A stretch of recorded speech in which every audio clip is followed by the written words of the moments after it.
Swiss Alps 100K. So what I wanted to do is just quickly walk you through some of what I would say is the most essential sort of like pieces of equipment and things that I felt really made me complete and finish the race. It's because it was so hot, it's quite technical, but I think the heat and the elevation are the key aspects to why this event is incredibly difficult and why only 169 people out of 320 people registered completed. First and foremost, probably take you through some of the equipment, like gear, that I thought was really important. The first thing would be the watch. I do have a Phoenix 7 Solar.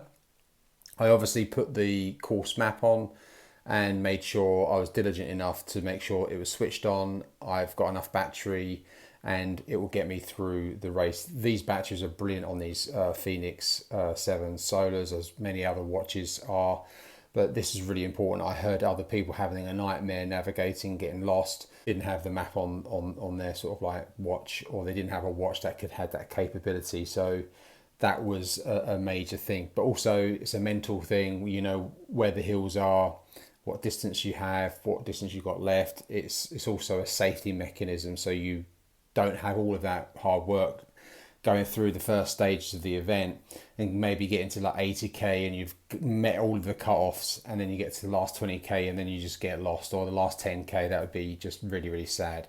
So first and foremost, the watch. Second to that is, I would say, the gear to wear. And the first essential gear I would say is I wore a very lightweight, light coloured North Face Summit Series t-shirt. I saw some people wearing black or heavy t-shirts, and it's like 32 degrees. So you need something that's really lightweight, wicks really well, doesn't hold in heat, and it just gets rid of heat. So well worth spending and having a really good colour, but a good piece of t-shirt for the main day. I also had some good shorts, some lightweight shorts.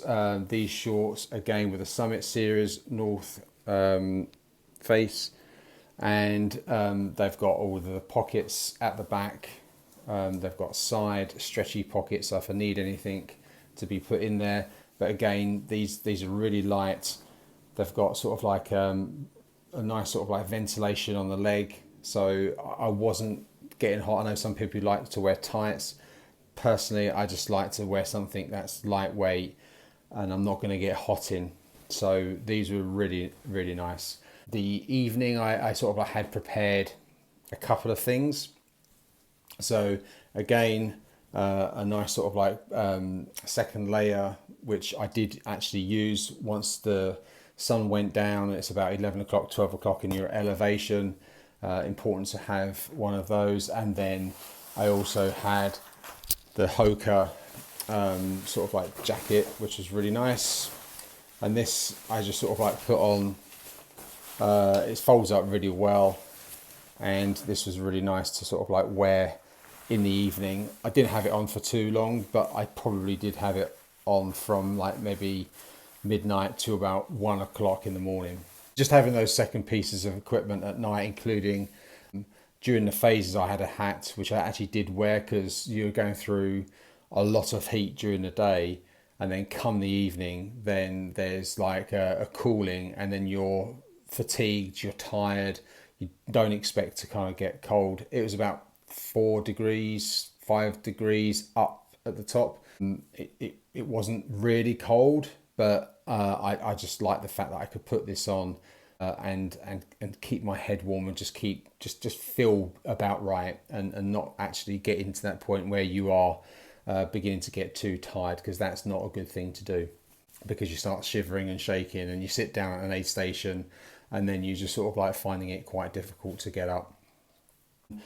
The things during the day in the main heat were quite important. The first one was I had an option of a bucket hat, which I've used before, but I decided not to use a bucket hat. I decided to use a really, really lightweight, really stretchable, so it's not going to sort of like annoy me or put pressure points around my head and give me a headache. Compressible cap. It's got ice, sort of like pockets at the back if you did have ice on. Of course, we didn't, but it didn't really matter because I could easily soak this into the streams. And then it's also got a very quick attachable thing at the back which covered my ears and my neck, but also was really nice when I dipped the whole thing into water, which I did so many times in terms of the streams, and then put it back on my head, and you had this nice sort of like cooling effect at the back. But it also meant that I had no issues with sun being on my neck and on my head. So this was really, really, really good. And then again, to manage the heat, just to kind of like, and also not just the heat, obviously the heat can do lots of things to you with like your hydration, your sort of like calories you're burning and ability to eat. And you hear a lot of people talk through sort of like, you know, they can't eat anything. So there were some things that I had up my sleeve that I always like to do. So the first thing, I kind of like the 160 Morton bars. This actually saved me on the last climb of the day or of the night. I started at 10 p.m. and I was struggling a little bit to eat. So I had this and I was literally taking little bites as I went up the hill, just to kind of get me through. And it was something that I could eat, whether it's for you it's a Morton or something else, but having a bit of safety food where it's easily digestible and you can actually take a bite. And I was taking little bites every 15 minutes or so, all the way up the hill, and I think that really got me up that last hill.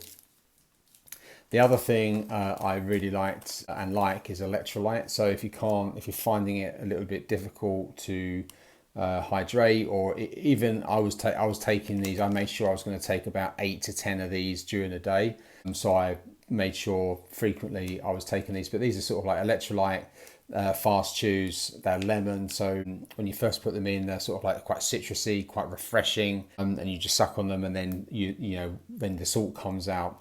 But these are just sort of like just good to have as top-ups, which was really, really useful. And I think also it gave me peace of mind that I was taking electrolytes on top of what I was already having. So these were my sort of like go-tos, just to make sure that I'm topping up and also keeping confident in my own mind that I'm not going to sort of like frazzle in terms of sort of like, being underhydrated.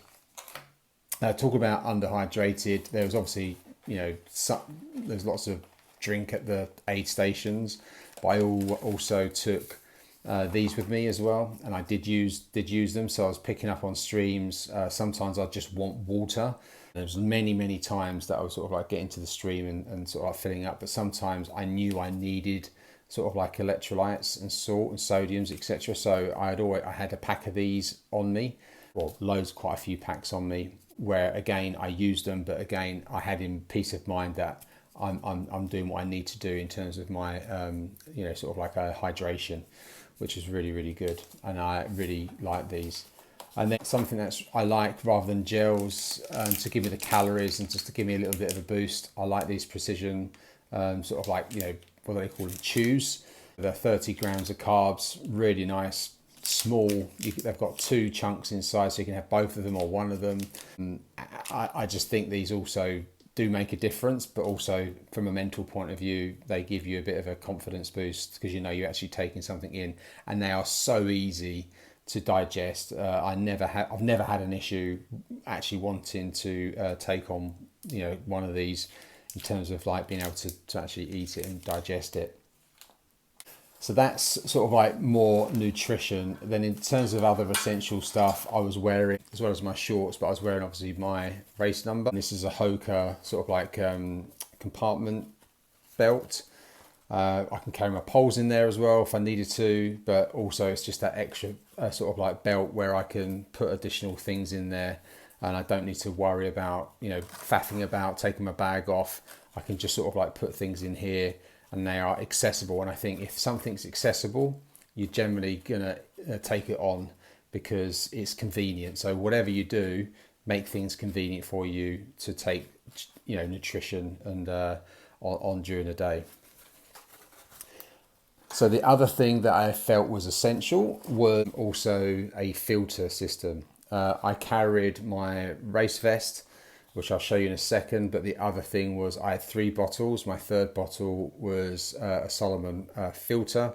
You didn't really need to filter the water because it was just so nice and clear, and was always really above 1,500 meters and going up to like 2,500 meters, 2,700 meters. So we didn't really have an issue with purified water, but sometimes if it did look a little bit iffy, I'd just be quite comfortable and confident that I could just sort of like fill this up. So having a third bottle, but having the third bottle a filter bottle, I think just gives you peace of mind.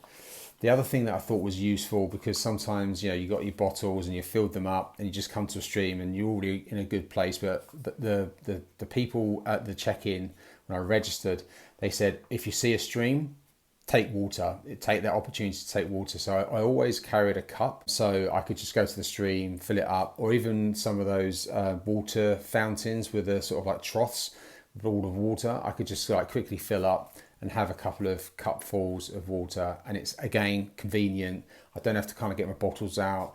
I can just take on water whenever I needed to. So this again was really, really valuable. The other things that are valuable in terms of keeping comfortable were Arse Magic. Yes, that's Arse Magic.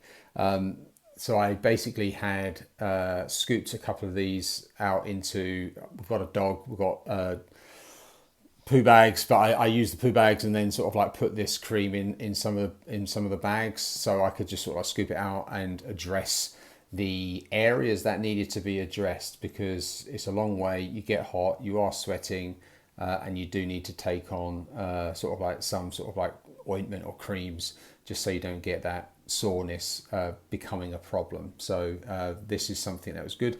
I'm a cyclist, so it was just chamois cream, but it works really, really well. The other thing, of course, and I'm sure you all have them, is really good dry bags. It wasn't raining, but obviously you're sweating a lot and you don't want anything to get wet, but also you've just got that peace of mind that all of your things are in the right place. So a dry bag is really, really important. And then of course, I had another bag which had more of my first aid, electrical stuff, and on course, which obviously is very, very important, I had my Phoenix sort of like lights. So I can't remember which one this is, but it lasts forever. It's really good. I've done a few ultras in this and I've never needed more at this stage to go to on the lamp, which I think has sort of like something like 30 hours of burn light. So the 2 on this has always been good enough for me. So a good torch. And then last couple of bits would be essential, would be a nice, obviously, run vest. I really like the Solomon Ultra run vest because it's super light. You don't get hot in it, especially with a good t-shirt. But you've got loads of stretchy bits. I've heard some people complain, and I don't know why, about these pockets at the front with no zips. I actually really like them because you can just shove things in there. And then they've got this sort of like non-slip grip thing, sort of like on the top. So when you put things in there, it doesn't seem to fall out. So, for example, I a lot of the time had my phone in here. I never had an issue with it falling out because it's got this like gripper, on the top and down below as well. But again, nice and light. I always find I can put a lot of most of my stuff in here. So I had all of my clothes in here, plus all of my head torches and first aid and bandages and one thing another, and some nutrition as well, and carrying a third bottle. So this was really, really, really good.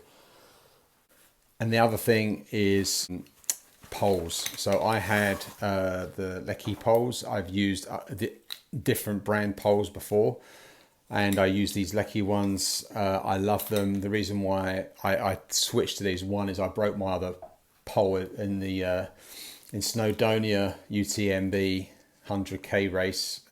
So But what I felt with the other ones where you had the wrist grips that you have to put your wrist into and then sort of like hold the pole, I fancied, and I used to get like soreness in my hands because I'm holding onto the pole quite a lot.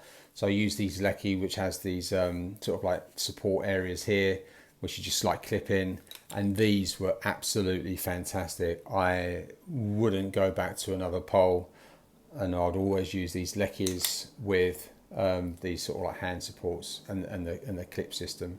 So these were absolutely fantastic. And then lastly, I was wearing a Solomon S-Lab, the Courtney ones. These are absolutely fantastic. I think if you look at my YouTube channel, you can see a review on these. These just are super light, super grippy, got loads of toe box room. They just grip and they just want to move forward, and they dry. Not that we had any issues with rain or mud or wet, but they just seem to sort of like always stay light and don't get bogged down in mud, wetness, dirt.